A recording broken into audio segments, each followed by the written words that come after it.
अस्सलातु वस्सलामु अलैका या रसूलल करीम अम्मा बाद फ़ाउज़ु बिल्लाहि मिनश्शैतानिर्रजीम बिस्मिल्लाहिर्रहमानिर्रहीम। नाज़रीन इकराम, दोस्तों, बुज़ुर्गों, मेरे बहनों, छोटे बच्चों, अस्सलामु अलैकुम व रहमतुल्लाहि व बरकातुहू। उम्मीद है अल्लाह के फजल से आप सब खैरियत से होंगे। अल्लाह ताला आप सबको अपने हिफ्ज़ ईमान में रखे और शैतान के शर से महफूज रखे, हम सब का खात्मा ईमान पर फरमाए। दोस्तों, जिस किसी ने हमारे चैनल को सब्सक्राइब नहीं किया वह यूट्यूब पर अकबर भाई VJ लिख कर सब्सक्राइब कर ले, ताकि आने वाली वीडियो आप तक बर वक्त पहुँचती रहे।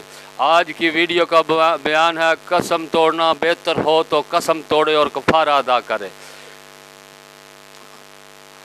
जेल नंबर 5, हदीस नंबर 2257, सफ़ा नंबर 92, बुखारी मुस्लिम नसाई। उम्मुल मोमिनीन हज़रत आयशा रज़ी अल्लाह ताला अन्हा फरमाती है कि इनके वालिद किसी कसम को नहीं तोड़ते थे, यानी कि हज़रत अबू बकर सदीक रज़ी अल्लाह ताला अन्हो जब कोई कसम उठा लेते तो किसी उस कसम को न तोड़ते थे, यहाँ तक कि अल्लाह ने कसम का कफ़ारा नाज़िल फरमाया। तो हज़रत अबू बकर रज़ी अल्लाह ताला अन्हो ने कहा कि जब मैं ये देखता कि जिस बात में मैंने कसम खाई है इससे बेहतर इसकी ज़िद है, तो मैं अल्लाह की रुखसत को कबूल कर लेता हूँ और इसे करता हूँ जो बेहतर हो।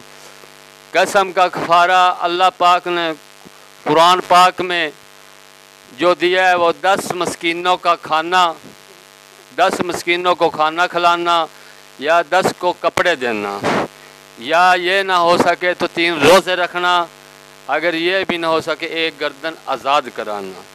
दोस्तों, ये हज़रत अबू बकर रज़ी अल्लाह ताला अन्हु के बारे में आयत नाज़िल हुई थी कि अम्मा आयशा ने फरमाया कि मेरे वालिद जब कसम उठा लेते तो तोड़ते न थे।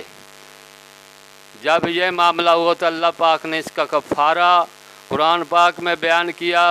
अगर जिस बात पर कसम खाई हो, अगर दूसरी बात उससे बेहतर हो, ज़िद बेहतर हो, तो कसम तोड़ दो और कसम का कफ़ारा अदा करो। अस्सलामु अलैकुम व रहमतुल्लाहि व बरकातुहू।